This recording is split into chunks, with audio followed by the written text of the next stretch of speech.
ఇక మా పటేల్ గారి పేపరు, మా పటేల్ గారి వార్త చూడాలి. ఇదేనా? ఆ, మా పటేల్ పేపరు ఇలా ఏం రాసిందా? ఆర్టీసీ సమ్మె ఉద్రిక్తం ఉద్రిక్తం, ఎక్కడి బస్సులు అక్కడే, డిపోలు ఎదుట నిరసనల జోరు కోరు. సమ్మెలో హై టెన్షన్, వీడు రాసింది. ఇప్పుడు మంచోడు అవుతాడు మావాడు, అమ్మో నాకు తెలుసు కదా. ఇప్పుడు ప్రజలు ఈ సమ్మె చేసే కార్మికులు అంతా మన వైపు మళ్ళొద్దు. ఇప్పుడు మన లుచ్చ కొడుకు రగ్గాడు, మన మలేషియా గాడు ఇద్దరు కలిసి మేము కార్మికుల పక్షాన్ని నిలబడతాం, కొట్లాడతాం, లాస్ట్ పోయి కాంగ్రెస్ వచ్చి తాగుతాం. ఆ బ్యాచ్ అనమాట మనది. ఇప్పుడు మన వైపే ఉంటారు. ఎన్నికలు రాని అసలు రూపం బయటపడతాయి. ఎన్నికలు వస్తే బయట పడతాయి అన్ని లెక్కలు. పటేల్ ఏమో చేసిండు.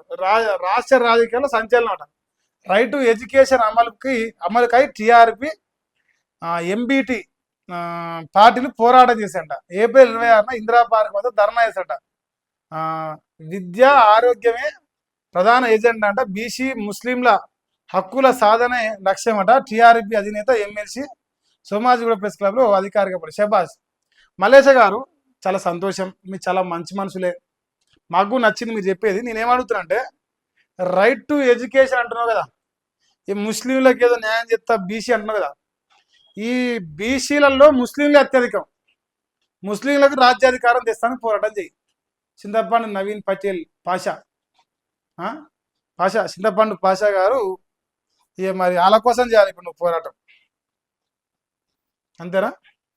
ఇక చిన్నపిల్లల కోరికన్నా మీ ఇంట్లో ఉంచి చెప్పురే, వాళ్ళకు తుడిసేతందుకు ఇద్దాం. ఇది డైపర్ లేకపోతే ముడి ఇస్తాను మనకు వస్తుంది మా మలిగాని పేపర్. వెనకంగా ముందులాగా తప్ప ఇంకేముండదు అలా.